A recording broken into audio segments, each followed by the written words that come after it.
If this wine, the Sauvignon Blanc, were a song, what would it be? Wow, I don't think I have any comment there. Hello and welcome to the very first episode of Sip Happens, brought to you by Cloudy Bay Vineyards in the South Island of New Zealand. The purpose of this podcast is to bring you into the world of Cloudy Bay, talking wine, people and real moments when sip happen. I'm your host, Lewis Davidson, a cellar hand at Cloudy Bay. And I'm co-hosting. I'm Kat, Wine Communications Manager at Cloudy Bay also. Each of our episodes will feature one of our wines and also a special guest. For today's first episode, we welcome Nikolai St, our Winemaking Director. Hello and welcome, Nikolai. Thanks, Lewis. It's good to be here.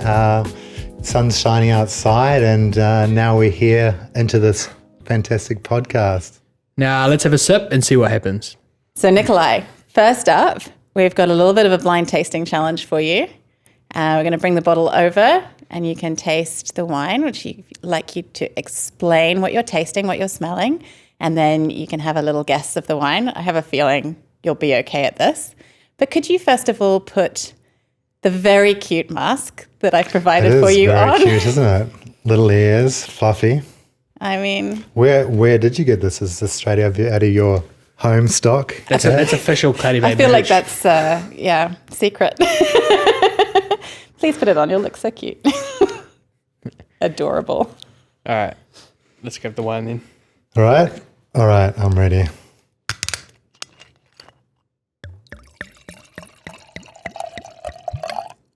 So Nikolai, with your blindfold on, if you'd like to feel towards your wine. Really? This is why I so knock it over. Take a taste. I don't even take know what a swirl. it is. And if you can describe what you're smelling and tasting, that would be great. No. Or not. It's a very well-crafted blend, if I can say so myself. Yeah, very well crafted, definitely. Definitely a bit more subtle than those that I was expecting. Quite ripe and fruit flavours. But on the palate, you get a lot more happening. Quite full and rich, a bit more sort of tropical notes coming through. A little bit of gooseberry. Oh, the gooseberry. The lesser-known fruit. It reminds me of my childhood when we used to have a garden with, gooseberries and all that sort of stuff. You go outside and picking them.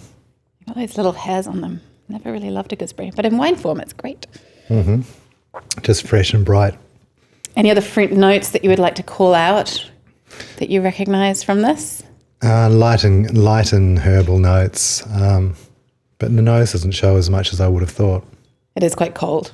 We've discussed this. The You fridge might have- that we've been using is... Yeah, is it? Out of optimal range. Yeah. It is very cold.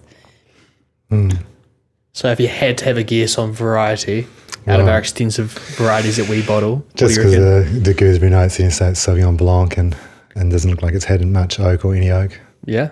Would you like to That's what hazard I'd a guess say. at a vintage? 24, something like that. Whoa. Bit fresher than that, you reckon? But fresher than that, there's only one more you can go for. So freshly bottled, is it? Mm. Oh, shivers. Keeping the head in the mic. So this is the 2025 Sauvignon Blanc, which will be launched in October. You probably whip that mask off if you like. Oh, yeah, you can. Yeah, be cool. Almost asleep. Yeah, we're sort of we're 30% the way through bottling, or maybe a bit more, 40% through bottling now, which is nice. Nice to see it, and basically it's flying out the door, which is a nice relief for us. Yeah, it would be sad if we were making it and it didn't. Well, in this sort of day and age, you never know what's happening. You can't predict anything. It's just so up and down and hard to know. Talk about lots of other people, and they are in a position where they aren't selling as much. So it's really good to see that the faster we can bottle it, it's going out the door and off to international destination. Oh, we're pretty lucky like that. In terms of the wine that's in the glass, or the glass of wine, I suppose. Yeah. If you were to choose, what do you feel about glassware? Are you emotional about glassware? Yes and no. Like for me, winemaking, I like standard. So we're drinking out at the moment just a straight white wine style glass, and that's perfect because we want to taste everything has to taste the same. But when I'm at home, I like lots of different glassware. So anything that shows off the aromatics, especially for white wines, New Zealand white wines. I was part of the Riddell discussion with creating a Sauvignon Blanc glass for Marlborough. So that was cool to do that. And we fine-tuned, with about 50 of us, fine-tuned a glass for New Zealand Sauvignon Blanc. But that glass there pretty much suits all white wines, especially, non-oaked white wines for New Zealand. What shape was that glass? Essentially, it's wide-ish, and then comes into quite a narrow at the top there. And what that does is just holds in those aromatic intensity. And so that's what we're doing with New Zealand wines, is that our wines has amazing aromatic intensity that we don't really suit a lot of European glasses. Having something of our own makes a lot more sense. But in the end, when you've got kids, you're down to stemless, because that's what happens. Everything gets broken. You buy stemless, it can go in the dishwasher. So really, it's a big variety. I'm not fussed, but having nice glassware and drinking out of nice glassware, I think, makes a difference. The one with the least fingerprints on it? Yeah. Always, that which is not yours. Yeah. Yeah. I use a lot of stemless, but that's just because I talk with my hands and it Knock them off. avoids some accidents. Bit more stability. Absolutely. Are you bothered about the temperature it's served at, or are you pretty loose? Or? Yeah, being a winemaker, I'm super, it makes a massive difference. And, with Sauvignon Blanc, you don't want it too cool, because like we talked about there, you don't see the aromatics. You don't see all that intensity, all that beautiful, subtle aromatics that comes through when the wine is exactly the right temperature. You can pour it a little bit cool, but just be patient and let it warm up and watch it over time. And with Chardonnay is essentially a little bit like Pinot Noir. You can have it just cool, and it's still a lot more expressive than when most people serve it at restaurants. So yeah, it's a thing. I've got a lot of quirks about glassware. I hate them filled up too much. I like nice glassware. I'm the opposite to most casual people, for sure. Interesting. Yeah, but it's the thing. It's like it's your job. So Right tools, right job. right tool, Yep. exactly that, Lewis. Right tools, right job makes a big difference. When you know how much care and attention you spend with wines, you understand what goes into making a wine. So really, you understand what everyone else is going through, and they want to show their wines the best they possibly can as well. So water glasses, I know that's cool, but it's not my thing. Yeah, it's good for a casual tasting maybe, but then when you really want to have a look at a wine. Last resort. Yeah. Last resort. Yeah, definitely. So at home, what are you pairing this up with? For me, love hunting, love fishing, but anything on the water. So when I'm on the water in New Zealand is amazing that you can just go out. Within an hour, you're out being able to have a fish or a dive. So, it's almost kingfishing season at the moment, where kingfish come down into the colder regions of the South Island. So for me, that's beautiful. We do this it's cured kingfish medallions. Straight, that's your base. Then you got avocado, a little bit of wasabi on top, and a little bit of ginger, and then you pour soy sauce on it, and that's like my go-to. It's awesome. It's there's no carbs, all protein, fresh. Goes so well with Sauvignon Blanc. It's kind of crazy that in the same area you kind of get these things that match up really well.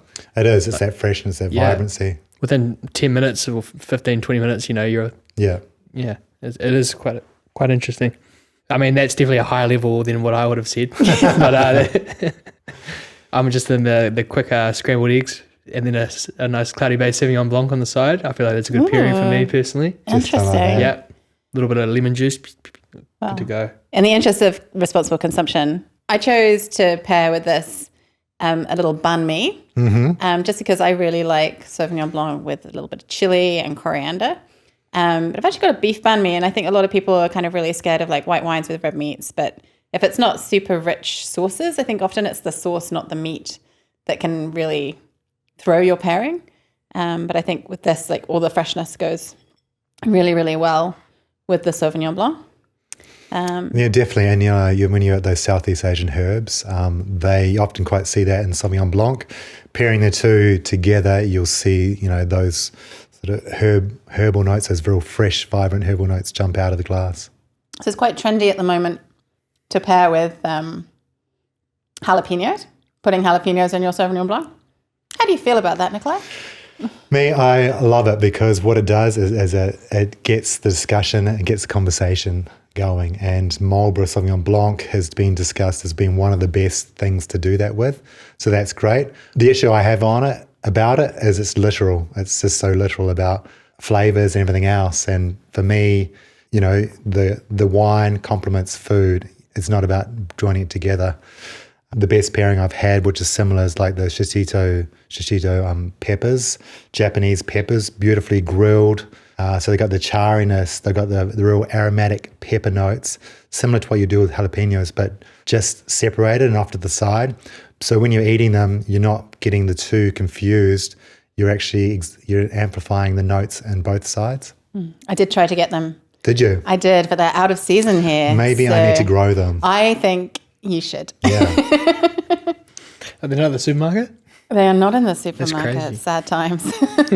The cool thing about them is that some of them are hot, some of them are not hot. So you're eating through them and like everything's all good, and then suddenly you get a hot one, and then it's not too hot, and then you go back. And so it's a bit of a roller coaster. On Russian roulette. Yeah. Keep the wine there just to temper everything down. Yeah, cool it down, balance brightness. it. All right, we've already touched on it a little bit, but can you tell us a little bit from your point of view how Cloudy Bay Sav has helped put New Zealand on the map? Yeah, I guess Cloudy Bay is pretty incredible when you start looking back through the history and understanding it. When I came into Cloudy Bay, I didn't really understand why or how and all that side of things. But once you're here, you realize that whole discovery from back in 85 through to being discovered again by Clico, and then the whole LVMH side of it, purchasing, that's massive. And that distribution chain has made all the difference. So you get an amazing product that's been taken to the world, that's been paired with some amazing luxury products. All of a sudden, you've got something that's really, really special. And Cloudy Bay has been able to do it, not just for a small amount, but they've been able to do it for the past 40 years.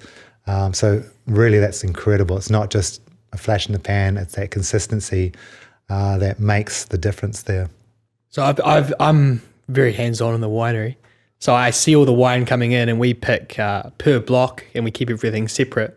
And I've seen the blending table when you get that massive amount of blocks coming in, you've got to decide how to make the Sauvignon Blanc of that vintage. How do you go about maintaining that quality level for that year?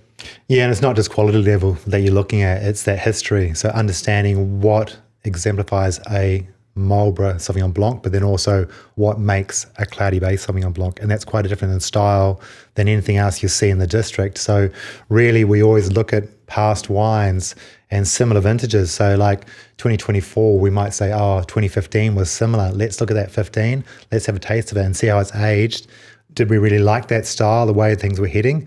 And also what were those typical characters that came out of it that we like now, so 10 years later. So we're looking at those sorts of things, and then we're blending those wines. And we're getting a lot of people involved, like from different learning. So we've got viticultural, they're looking at from a quality side of things, their fruit and how it's tasted in the vine. Winemaking's from a pretty much like what's wrong with it, what's right with it composition. And then you have people like Kat and others who have got that different educational background. Some of them Wesset, some of them are sort of Somm side of tasting. So you get all that coming through, and then we look at those results and then come to an agreement on what works. So really, it's a group effort. It's understanding the history of Cloudy Bay and wanting to continue that history and that style, and then trying to better that wine and build on it from year to year and make the most of that vintage. What would you say is classically Cloudy Bay? Yeah, and you probably ask each person, it might be slightly different. To me, classic Cloudy Bay comes from the region and that sub-regions that Cloudy Bay vineyards are from. You know, when we first had the vineyards, they were in the Rapara region, in the Renwick region, 10 minutes by tractor. When we've grown, we've purchased those vineyards around, so neighbouring vineyards with a similar soil type, the similar style. So the vineyards really dictate the style of our wine. But in picking wise, we really look for something that's a bit riper in style. We look for something that has less herbal notes, something that we know can last and age, and probably, beautiful tropical aromatics, but fresh tropicals. If we have a bit of stone fruit in there, they're very vibrant and not overripe. And then herbal-wise, we're looking for, like I discussed before, was that Southeast Asian fresh herb and style rather than your dry herbs, which you'll get from other regions. So what do you think makes Cloudy Bay stand out from others in New Zealand and globally? With Cloudy Bay, I think it's that consistency, incredible consistency throughout the years.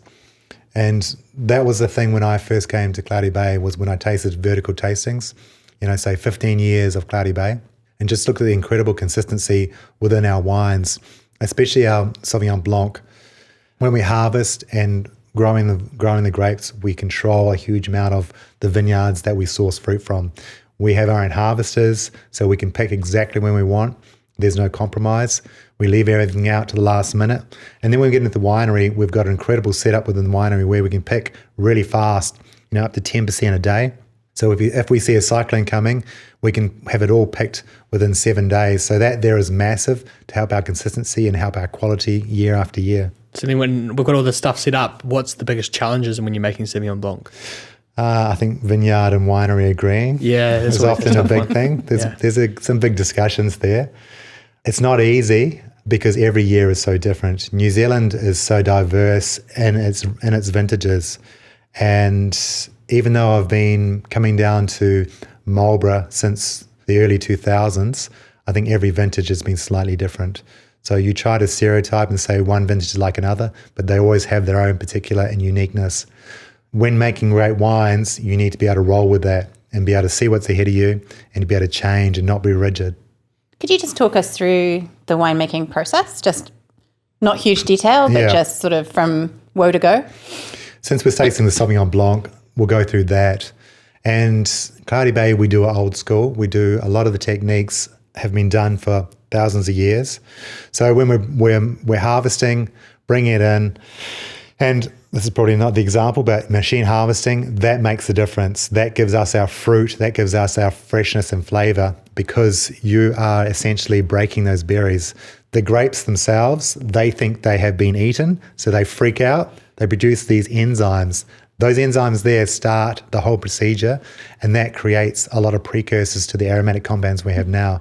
So already is this big monsters going down the rows, shaking off grapes. The plants are freaking out, the grapes are freaking out. That creates the process from there. We're bringing that in cold, we're bringing that in fast, pressing it off, getting that juice into the tank so we can now protect it. And then from there, just settling it naturally. And that's a big difference to what other wineries do now. Everyone is after speed, after efficiencies. But we always look at quality and we look at the best things that we can do. If they are still old school, if they are still settling naturally, then we do that. And we've found that we can have massive increase in aromatic intensity if we do it the old school way by settling, rather than the newer way, flotation. Lewis, you know a bit about that? Yeah. I like the old school way. Yeah. That's good. Old school. Yeah. So that gives us a flavor and our intensity, and then we hold on to that by utilizing the right yeasts for the job. And we've got about 5 favorite yeasts that we use. And then we use a bit of wild yeast in there as a bit to help intensify mouthfeel and texture and weight. A little bit of barrel age there as well to give a bit of complexity. And then, like Lewis spoke about, we put it on the table, we taste it all, we talk about it all, and then we pull it all together to create something that's complete. Yeah, I think that speed's really good. It mixes quite well with like the freshness side and the acidity side that Sauvignon Blanc likes. It's like limiting that exposure to oxygen and getting it in, getting it into the tank quickly. Maybe it sounds bad, but I feel like that really helps preserve that fresh side of the wine. It does. There's a lot of chemistry that goes into it and how to increase those intensity and hold on to that. But yeah, it's a big part of it. Keeping it cold, bringing it in, looking after it. And, the better the fruit, it's like what we're eating today. The better the ingredients, the less you need to do to it in the winery. So that's massive. If you can have really good produce, and the grapes are intact, there's no disease, the harvest at the right time, the right temperature, then you don't really need to do much of them in the winery. So it makes everyone's jobs a lot easier. Can I tell John Flanagan that you said that? Definitely. Yeah, Nikolai did speak about the vineyard and the winery agreeing. I think that's because the vineyard have spent all that time before that and they're kind of like a bit hesitant to let it go. The winery is ready to get going with the work and we're trying to get it in as quickly as we can. Yeah, it's a lot of that. And it's always discussions, you need to have that discussion about, from a viticulture and winemaking perspective, to make the right decisions. They know and love those vineyards. We're talking about what's best from a fruit flavour perspective. So sometimes what looks good on the vine might not necessarily be what's best from a harvest perspective. So you need to get some agreement there, and then bring it in. But it's I think overall we do it pretty well. Yeah, it's like sending your kids to uni. Someone else taking over and knows what's best for them. Exactly.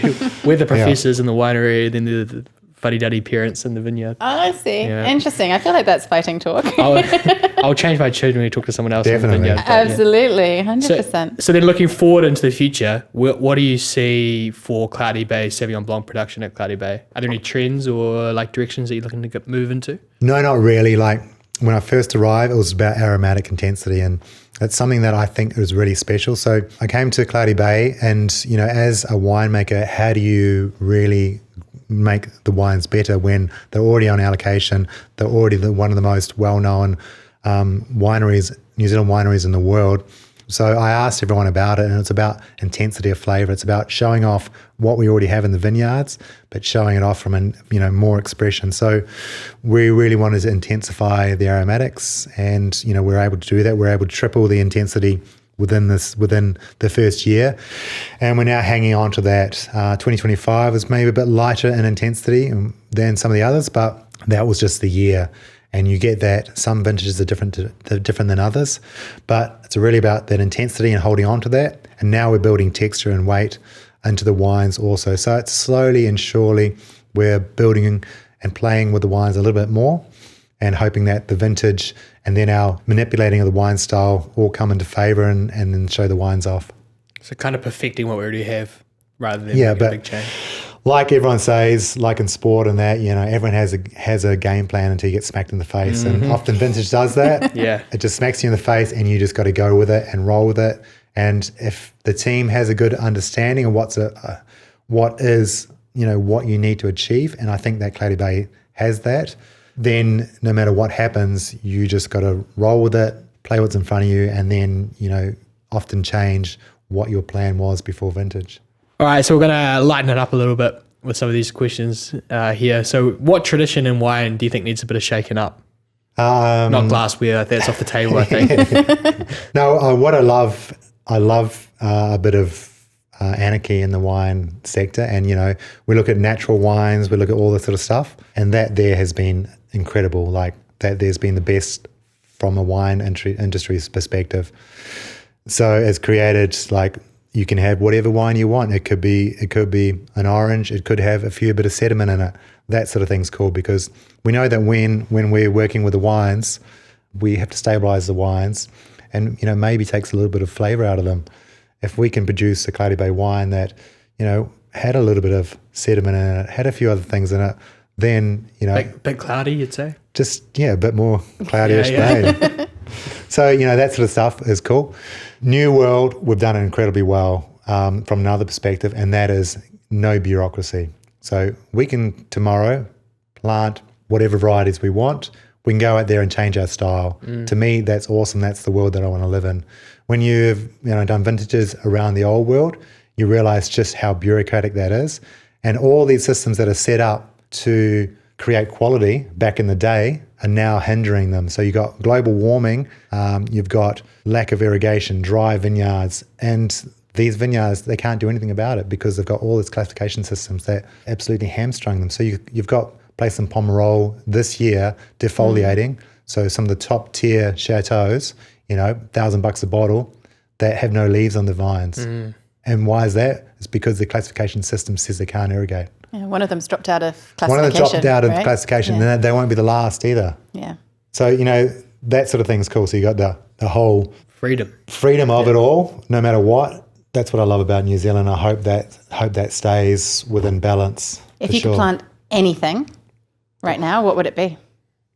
Not strawberries. Yeah. For me, boring as it sounds, Sauvignon Blanc is aromatic. It's got beautiful acidity, and it's all those things that work well in Marlborough. So it would be another white wine. And you see, what are the two white wine regions doing well around the world? Where they make Albarino and Marlborough Sauvignon Blanc. And we know I've made Albareños in Marlborough before and in Hawke's Bay. Lovely wines, beautiful aromatics, lovely intensity, same sort of acid lines that you get with Sauvignon Blanc. So for me, looking at from a commercial side of things, that's the variety that would do well. If Sauvignon Blanc, one day changed or went out of fashion, we still have the freedom to do over what we want and push and pull and change things around really, really quickly. I think the Albareño would go well with your Kingfish too. It would. It would. Handles a bit of weather, lovely for the vineyard. Yeah. I'd love it too. I wonder how quick it would be for Marlborough to change from Sauvignon Blanc to another variety. You'd be surprised, and that's what I love about New World, is that we're consumer focused. When we go out in the market, so each year I go to the US, and that's great from a marketing perspective. But for me, I ask people, why do they like our wines? Why do they like Marlborough style wines? Why do they like New Zealand? And so you get an understanding of what style of wine they like. And that's important for us because we can come home and understand what we're making and how we're making it. If you're in another older world region, you're saying, what did my grandfather make? I'm making it like him. And that's it. You're not thinking about the consumer. You're just thinking about what was done before you. So that's what I love about us, is that consumer focus, and we're really listening. So I think things would change really quickly. And I've seen it in Hawke's Bay. They are able to turn on a dime to what works because, it's our livelihood, and we're already listening to consumer straight away. Talking about that consumer, if you were envisaging someone opening a bottle of Cloudy Bay Sauvignon Blanc for the first time, where's the ideal place for them to be? Maybe on a boat with you with some Kingfish. No, I think enjoyment, having wine somewhere special always exemplifies what it makes. Even the weirdest pairing, but you're in a beautiful place, can make all the difference. I went to university in Australia, and it's 6 hours inland. There was this one rock that's, about 400 meters that you could climb up to the top of.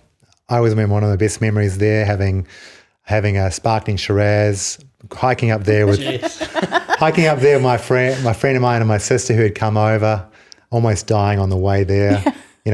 Lovely rock melon, sparkling Shiraz, beautiful sun setting there. Awesome. So that's the thing that makes a difference, is it's the combination of the experience, the people, the place that really, and they all amplify each other. So that's what I like about a lot of people coming to Cloudy Bay Cellar Door. They come here. We've set them up for an amazing experience, and they're blown away by it. They're trying wines that maybe they've never tried from our Founders series. They're going away, taking those bottles home, going away home, talking to their friends, bringing them together, talking about the experience they had, sharing those wines. And I think that's the best marketing you can get, and I think that's why that whole combination of experiences makes the difference. Since you mentioned it, do you want to just touch on what the Founders Cellar series is? It's for our international listeners, you're going to have to come and visit, but tell me about it. Yeah, Cloudy Bay is rich in history, and essentially we only have about 8 different wines that we produce, en masse to around the world. But we still have a lot of varieties or styles that we want to understand or to build or to just to show off even just a little bit of our heritage. So the Founders Cellar is about those sorts of things. So we have the Widow's Sauvignon Blanc, which shows off our heritage. It's from a vineyard that Clicquot first purchased right back in the 90s. And so that's cool to tell that story. We have a Gamay from a vineyard that we leased down the road that has never been used for Gamay, but I knew it had Gamay there in the past. And so we dug it into a bit deeper. It was a vineyard that Daniel Lebrun had planted years and years ago. And then we have Central Otago sparkling rosé, so Méthode Champenois from Central Otago, a rosé style of wine. So that there is showing off what Central Otago can do, but also it's for us to understand what sort of wines from a Méthode perspective can Central Otago produce. A lot of varieties in there. Yeah, What's the lesser known one that you're most excited about? I think the Gamay is cool. Yeah, it's and good that stuff. Just sold out last year within 2 seconds. It was delicious. And it touched on like a bit of a trend at the moment, but also just that, lovely fresh food, warm days, having something that's slightly chilled there. And the Gamay was that beautiful aromatic intensity still. So bright and lively, really, really drinkable. Went well with that sort of, that Jack's Raw Bar, that fresh fish or fresh foods. Yep. And the food from the shed in Central Otago as well. and the food from the shed. shed, that's right. Definitely. But they love their Central Otago sparkling, that method that we produce, the rosé, because they can talk about it and show off, the quality of wines that come off that vineyard. So what's the weirdest pairing that you've heard of or unexpected, I guess? I don't know. That's a hard one. Thinking of this, you can do anything with anything, any wines with anything. One thing the strangest pairing that I missed out on, I was in Norway quite a few years ago, and they had, I don't know what you call it, where it's Heritage Food Week, where they eat all the foods of the past, basically the traditional foods. So I missed out on whale and Sauvignon Blanc, which is a bit disappointing. The what? Whale. Oh, really? Yeah. Wow. So they had whale and Sauvignon Blanc. Yeah, that's crazy. So I missed out on that by a day. Yeah. But I got to taste quite a few other things. Yeah. Norway, they're this amazing advanced society, but they still have got some pretty old school ways of doing it. They love pickling stuff. I do love a pickle. Yeah. Yeah. And then a bit more sort of prestigious one that I had was not weird, but sort of wonderful, was that I was doing a tasting in Germany, in Hamburg, and this woman she was a caviar distributor, and she came with a whole thing of caviar. Yeah. So we're doing like caviar bumps and Sauvignon Blanc. Oh, wow. And that was awesome. Yeah. Someone has to suffer. Yeah. What about you, Lewis? Have you got any weird pairings? 2-minute noodles. 2-minute That's noodles? great. Yeah. With a lovely glass of Cloudy Bay Sauvignon Blanc in the correct wine glass. Obviously. Yeah, pairs up beautiful. Yep. Do you have a favourite 2-minute noodle flavour? Well, I can give you a little life hack. If you get the mee goreng packs, you want to put the MSG flavouring in slightly when it's still hot, because then it melts. Makes life a little bit easier. You see. You heard it here first, kids. That's for the uni students listening. Going back to your eggs, so scrambled eggs. Yep. So you can do a quinoa egg omelette. Oh, yeah. Ooh. Yeah. So I love quinoa. Yeah. Just they're so good fresh. I got my kids onto it as well. But like a just straight omelette, chuck some quinoa in, just mush it around a bit, just a little bit. You bang it down there. I haven't had it together with Chardonnay, but that's the kind of thing that would do so well. Yeah. Because quinoa's got like this sort of iodine-y, fresh creaminess to it. And of course, you got the beautiful sort of eggs richness from that. You've already picked the Chardonnay in as the pairing there. That's the one. Yeah, no. Definitely. Translating for our international listeners, quinoa is sea urchin. Yeah. It's very That's delicious. a good point, yeah. I think it's an acquired taste. It's some not. You just got to people. get in early. Yeah. Yeah, I think if you have Start it early. right, it's so delicious. I think I had it wrong to start with, and it took me a while to recover from that. But I think fresh is the key. fresh is definitely Yeah. the key. So I get my kids onto it now, and as soon as they're on the boat, they smash it out. Yeah. You just got to get them young. Straight from the source. I would say it's very plentiful. So cool. So let's go esoteric. If this wine, the Sauvignon Blanc, were a song, what would it be? Wow, I don't think I have any comment there. No matter what I say, it's going to go downhill fast. I think that's the whole purpose of this. I don't want to get too niche, but have you heard Be Mine Tonight by the Dudes? Oh yeah, Yeah. that would work. Early Dave Dobbin. Yeah. Yeah, a little bit Yeah, of. there might be it's a Kiwi classic. Bit Kiwi for everyone, It's but a yeah, very have a Kiwi listen. classic. Have a listen with a glass of Sauvignon Blanc in your hand and see what you think. Yeah, maybe we need to have like a small music section in this. Yeah. Like, Yeah, hold. Okay, I feel like the rest of the world has not been introduced to Dave Dobbin. missing out. Absolutely. So we reached out to our listeners, and we just had one question. We've sort of covered it a little bit as we've gone through, but this is from Alaric over in Singapore, who works for our APAC team. He said, does Nikolai see an evolution of the Marlborough Sauvignon Blanc style in years to come? Marlborough Sauvignon Blanc style. So I think that's quite different to Cloudy Bay Sauvignon Blanc. The Marlborough Sauvignon Blanc style definitely has evolved over the years, and it's hard to understand if it will evolve even more. But essentially, with vine age happening, naturally the wines have changed quite a lot from what they used to be well known for, was that amazing, like overt, tropical notes, quite sort of lively herbal notes coming through as well. But as I've seen things change, the vines have got older. You've got this whole thing, they're settled down. So imagine vines are a bit like people. At the start, they're pretty, all over the place. Useless. Yeah. a little bit just like super vigorous, a lot of energy, not really thinking about what they're doing. And then they settle down and they produce something quite fantastic. And then when you're getting older, they produce a bit less, but what they produce is very high quality. Interesting.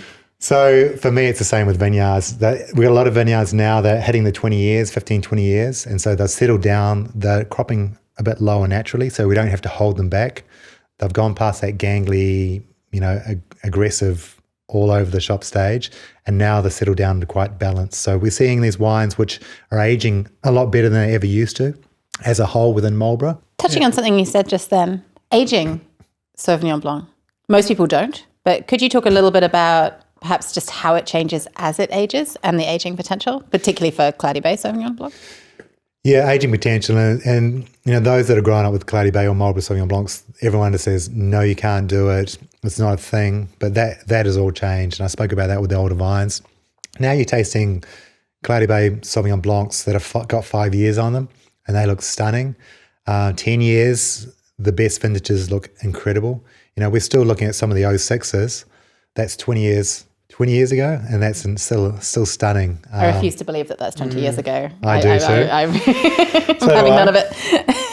It is crazy that kind of common thought process is still holding. It is. And because people have known, Marlborough Sauvignon Blancs and Cloudy Bay wines for so long, at the beginning they were amazing, but, they didn't look that great. They fell over pretty fast. But now that's all changed. And I think Cloudy Bay has really understood that. And I think that European influence that has really cemented that. We're harvesting a bit riper. We're got a little bit more exposure on our vineyards. That helps get rid of a little bit of green characteristics. So we're sealing in the bottle those flavors that will age really well.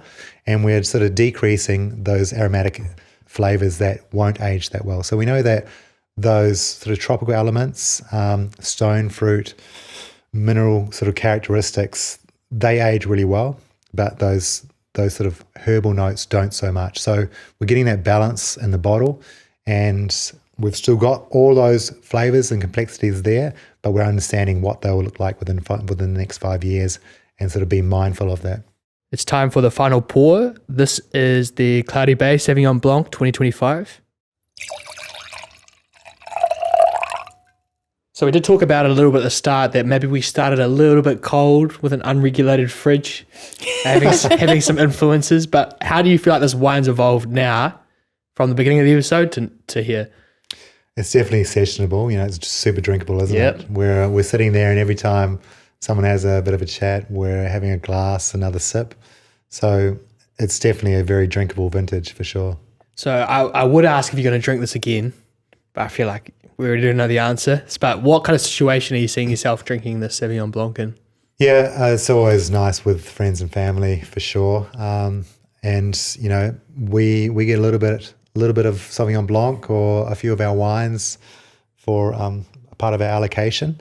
And I know that I send those some of that up to my parents for Christmas time, and that's the best time, is that celebration, that special occasions, because I think Cloudy Bay wines are definitely for special occasions. What's on the St. George Christmas table?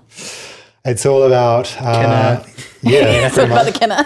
So we're a big farming family. Pretty much everyone's in primary produce. So my sister, she grows avocados.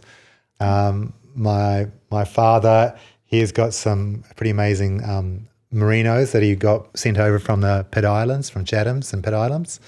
And then my sister and her husband, they running a 5,000 acre station. So we get a lot of primary produce there, some beautiful, beautiful protein. And then, of course, a lot of seafood as well. And we all like to cook in different ways or to gather. So yeah, it's a special occasion. But I think for anyone in the Northern Hemisphere, the difference between Christmas and the Southern Hemisphere, we go to the beach. We might be pretty light foods. that are fresh and sort of still flavoursome, that are not heavy. And then we might go to the beach go fishing or go down, somewhere and relax in the water. So it's summertime for us, and so what we eat and our foods are quite different for sure. Definitely these, Cloudy Bay wines, the freshness and the vibrancy of them, they work so well. So yeah, if you're in the Northern Hemisphere and you're having your Christmas smoked salmon starter, just close your eyes, think of sunshine, and sip your Cloudy Bay Sauvignon Blanc. Not trying to rub it in or anything, but just a fact. All right, well, thank you very much, Nikolai, for joining us. Thank you, everyone, for listening in. If you're in the region, if you're in Marlborough, you want to come visit us at the Cellar Door, you're more than welcome. And if you're down in Central Otago, we've got The Shed, which is just north of Cromwell, so drop in there. Next episode, if you're tuning in, you might see maybe a similar kind of wine that has a slightly more oaky influence. I guess we have to have a look. And another part of our winemaking team as well joining in. So thanks, everyone, for joining us. And cheers to great stories, even better pours, and see you for Sip Happens next time.